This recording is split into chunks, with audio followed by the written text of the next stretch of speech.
labour of love that you went through in your fruitless efforts to guide me through the most basic of mathematical concepts.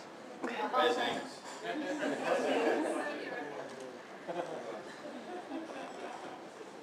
I have many happy memories of you introducing me, Angus, to great things like Madonna and Prince. I'm also indebted to you for life for teaching me how to make spaghetti bolognese, which is an extremely powerful tool in my wooing of Victoria.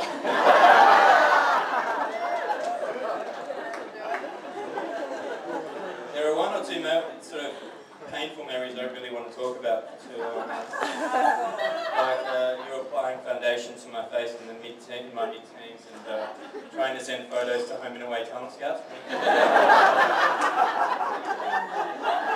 I've got therapy about it, so it's okay. Els and Joseph, I always enjoy hanging out with you, and I love seeing you on the footy pitch, Joseph. You're a star. You're a star. For all of my friends, thanks for coming today, and for all the great times. Arthur, I appreciate you came out from Germany to be here. It means a lot. And Adrian, thanks for the reading earlier today, and for organising my Bucks weekend. I somehow survived it, but not without losing my dignity and a few brain cells along the way. So Kathy and Boy, Raf's parents, and Anthea, Arthur's mum, it's great to have you here too. I loved all of those sleepovers when I was a kid, and your houses were like another home to me. The next bit is going to be a bit tricky. I want to acknowledge a few people that can't be here today and who we miss a great deal. My grandparents, Kitty and Jim, I wish you could be here. Also, I never met Peter, Victoria's dad. I've often thought about him and his obvious influence on Victoria's lovely personality, her generosity, her kindness, her intelligence and her humour. Not least of all, her loyalty and devotion. I'm disappointed that he couldn't be here at our wedding and to see how happy we are together. When we watch the Swans play, we think of you, Peter, and you are in our hearts tonight.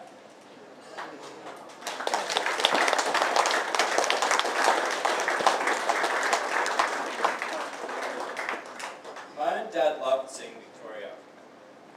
Whenever we visited Dad towards the end of the nursing home, even when he could barely communicate, he would beam at her and want to give her a hug. On more than one occasion when I saw Dad alone, he would ask me, rather cheekily, I thought, when we were planning on having his grandchildren. I thank Dad for many things, but particularly for encouraging my interest in movies and for dragging me around art galleries when I was little, clutching his trouser leg. I miss you today, Dad.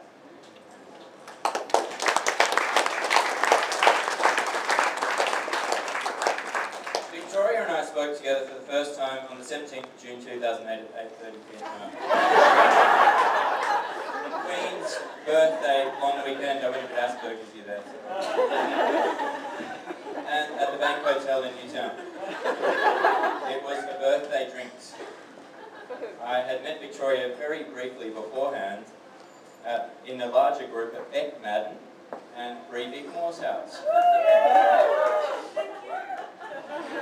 And having been pretty impressed by the first meeting, I decided to make a beeline for her in the bar. Following on from that first night, we spent the whole of that long weekend together. It was only broken up by a brief visit to my sister Helena and Joseph's house. Where's Helena? Still over there? High five. I remember saying to Helena, only 24 hours after that conversation with Victoria, our first conversation, that I had met the love of my life. For the purpose of this speech, I was trying to find a word to describe the way I felt over that first weekend, and I think the word euphoric sums it up pretty well. I probably should have selected a less pretentious word, but that's just I found it very difficult to think about anything other than Victoria for a very long time. I agree with what Billy Crystal's character, Harry Burns, says to Sally in that great final scene in When Harry Met Sally. I'm not going to put the